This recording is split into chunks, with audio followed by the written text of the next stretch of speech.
Can you believe that the State Indian Museum has been here for 85 years? State Indian Museum opened its doors on December 15, 1940.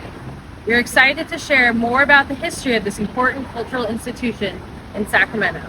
The State Indian Museum's collection began with a man named Benjamin Welcome Hathaway, who began acquiring native Californian cultural materials as a young child and worked a variety of odd jobs to fund this hobby.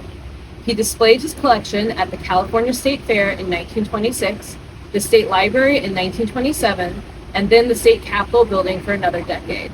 Because of renovations at the State Capitol, the exhibit was temporarily moved to the former California National Bank building at 7th and J in April of 1939, while a permanent home was sought. Eventually, Sutter's Fort was selected as the site for the new museum, not only because it already had a draw for visitors, but because these two institutions, according to the Sacramento Union, would unify the two most important exhibits of early California.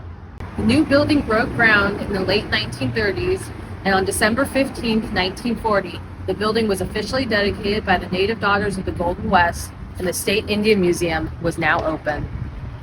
When Hathaway retired in 1951, Jack Dyson became the new curator. Dyson began setting up fresh displays and reorganizing the collection by region. Items from Alaska, the American Plains, and even Asia were on display during this time period, as the collection continued to grow with donations from individuals such as U.S. Senator Ingalls and institutions like the Young Museum of San Francisco. The last major renovation of the State Indian Museum occurred in 1985.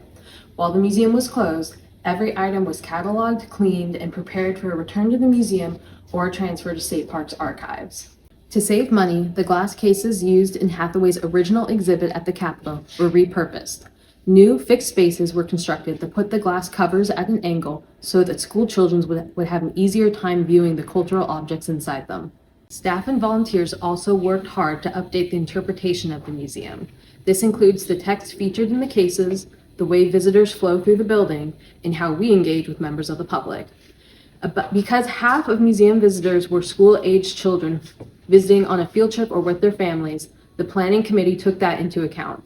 They also emphasized that California Indians are a continuing culture, with as much of the labeling being written from Native points of views as possible. Staff and volunteers also pushed for the museum to have a focus on objects, not on text, to make it more accessible to the public. The renovation also marked the beginning of increased involvement from the Native community at the State Indian Museum. Park interpretive specialist Elsie King Gillespie, an honored elder of the Karuk and Yurok tribes, played a pivotal role in the current display of the canoe.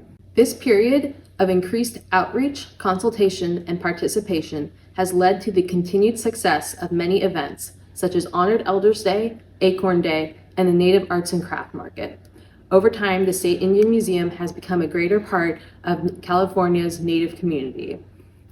We are open 7 days a week from 10 a.m. to 5 p.m., and we can't wait to have you visit us.